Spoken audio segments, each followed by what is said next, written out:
Kim Chu, nagulat sa taos-pusong pasasalamat ni Janine Gutierrez. Kung bago ka lang sa channel na ito, huwag kalimutang mag-like, share, comment, and subscribe. At huwag kalimutang pindutin ang notification bell icon para maging updated ka sa bawat upload nating video. Sa hindi inaasahang pangyayari, na-overwhelm at naloka ang actress na si Kim Chu matapos makatanggap ng taos-puso at nakakagulat na pasasalamat mula sa kapwa-kapamilya star na si Janine Gutierrez. Naganap ang insidente sa isang showbiz event kamakailan kung saan nag-close ang landas ng dalawang aktres at ginawa ni Janine ay pahayag ang kanyang pagpapahalaga kay Kim sa paraang tuluyang natahimik ang Chinita Princess. Ayon sa mga source na malapit sa event, nilapitan ni Janine si Kim sa backstage pagkatapos ng kanilang performance na kuryente ang kapaligiran sa mga tagahanga at kapwa celebrities. Ngunit namupod tangi ay hindi inaasahang kilos ni Janine.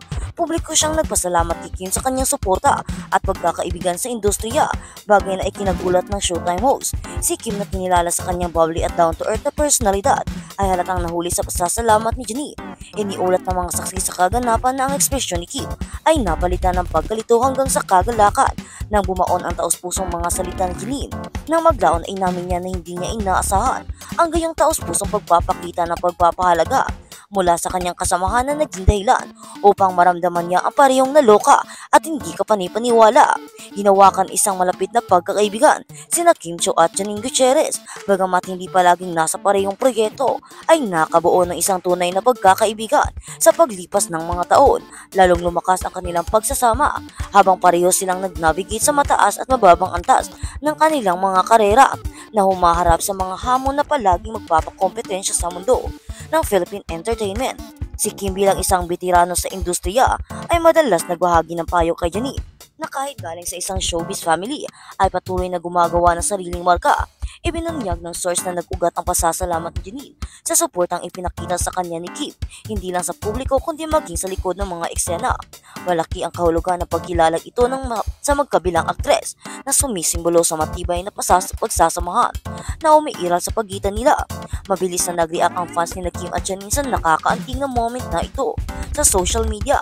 Marami ang pumuri kay Janine sa kanyang pagpapakumbaba at sa paglalaan ng oras para pasalamatan si Kim sa publiko, habang ang mga taga-suporta ni Kim ay nagpahayag na paghanga sa kanyang magilyon na tugon. Ang kaganapan ay higit na nagpasigla sa mga pag-uusap ng mga tagahanga tungkol sa kahalagahan ng mga kababaihan na sumusuporta sa isa't isa sa industriya ng entertainment, lalo na sa mapagkumpetensiyang larangan. Mabilis ding itinuro ng mga netizens kung paano naglabas ang interaksyon sa pagitan ng dalawang bida ng magkaiba. Mas madaming panig sa showbiz, isang pahinga mula sa tipikal na kinang at drama na nagpapakita ng tunay na koneksyon ng tao sa pagitan ng mga celebrity. As of now, both actresses are busy with their respective projects. Patuloy na nag-host si Kim sa It's Showtime at gumagawa ng ilang bagong pelikula at endorsement, habang si Janine naman ay nagpapakaway sa kanyang acting performances sa mga kamakailang drama na telebisyon. Sa paminsan-minsang pagtatagpo ng kanilang mga landas dahil sa kanilang mga pangako sa trabaho, umaasa ang mga tagahan na makakita ng higit pang mga pagtutulungan sa pagitan ng dalawang mahusay na bituin. Konklusyon, ang nakakabagabag na damdamin at nakakagulat sa sandaling ito sa pagitan ni Kim Chu at Janine Gutierrez ay isang paalala ng kabaitan na maaaring umiral sa showbiz sa gitna ng lahat ng kaakit-akit at kompetisyon. Ang simpleng pasasalamat na ibinahagi sa pagitan ng dalawang aktres na ito ay hindi lamang nagpatibay sa kanilang samahan, ngunit nakakuha ng atensyon ng mga tagahanga at media na nagpapatunay na ang tunay na pagkakaibigan sa industriya ng entertainment ay isang bagay na talagang sulit na ipagdiwang. At sa kabilang banda, Jake nahihirapang mag-move on kay Kylie. Ang dami naming pinagdaanan. Nahihirapang mag-move on ang kapamilya aktor na si Jake Cuenca sa breakup nila ng actress beauty queen na si Kylie Versusa. Yan ang nireveal ni Jake nang matanong tungkol sa past nila ni Kylie at kung matagal ba siyang nakarecover sa pagiging heartbroken mula nang magically sila ng ex-girlfriend. Ayon sa binata, ready na raw siya sakaling magkita at magkaharap uli sila ni Kylie dahil wala na raw siyang issue o problema sa dating relasyon. Unang paglilinaw ni Jake, hindi niya iniiwasan si Kylie. Sa katunayan, mas nagkikita para ang former beauty queen at ang girlfriend niyang si Chief Filomeno. Yeah, we have no problem. Parang for me naman, I just pero wala kaming instance na nagkita. Ang pahayag pa ni Jake, hindi pa kami nagkikita. But there shouldn't be a problem actually. Sila ni Chi lagi silang nagkikita, like events and stuff, pero ako I haven't had the chance. Not that I'm avoiding or anything, hindi lang pagkakataon. Sabi ko nga pa, it's a small industry, but you can be focused on different things talaga. The world of events and all that. As nice as that is, parang my priority is more in the world of showbiz. Therefore, I am focused on creating movies, plays, and TV shows. Paglilinaw pa ni Jay. Andang tanungin ko nahirapan ba siyang mag-move on.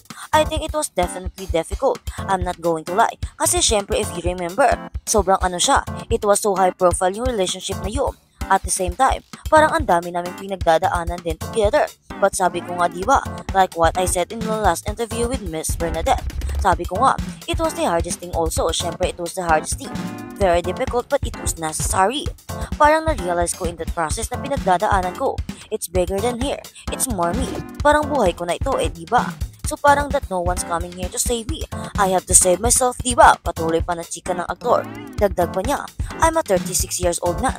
Ako lang gagawa nito. But in that process, I realized, parang diba? A year after it, kunwaring yun, I am grateful na pinagdaanan ko yun. Because it really pushed me. It left me in a position where failure was not an option. There was not a lot to lose anymore. Parang hirap na sitwasyon na yun.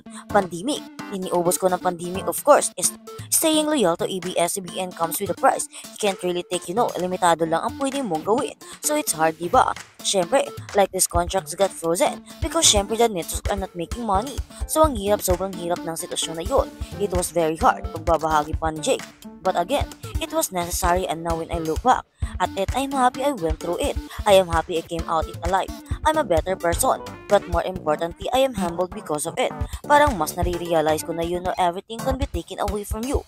The only thing I can really do, the only thing I can really fall in love with, the only thing I can invest is my artistry, my craft. Say pa ni Jake about kay Kylie. Sa kabilang banda naman, Jen Lin, walang stress kay Dean Estrello.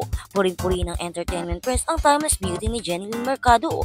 Dahil nga parang hindi tumatanda si Jen. Natanong ang Kapuso Ultimate Star kung paano niya hinahandle ang stress bilang may bahay ni Dean Estrello at mother of two kids. Well, si Dennis kasi napakabait na partner. So ang ganda ng tandem naming dalawa.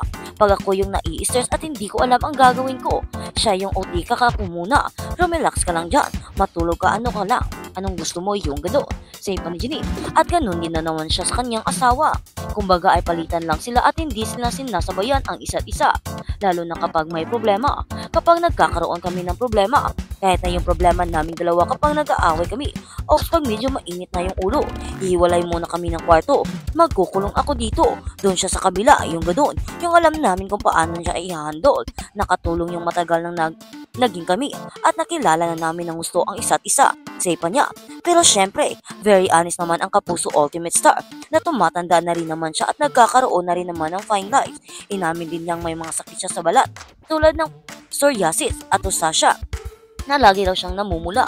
Kaya naman very choosy raw siya pagdating sa skincare dahil sobrang sensitive ang kanyang skin. Nakatulong daw naman na malaki ang Beauty Derm skincare na ini-endorse niya kaya naman na-manage niya ang kanyang sakit sa balat.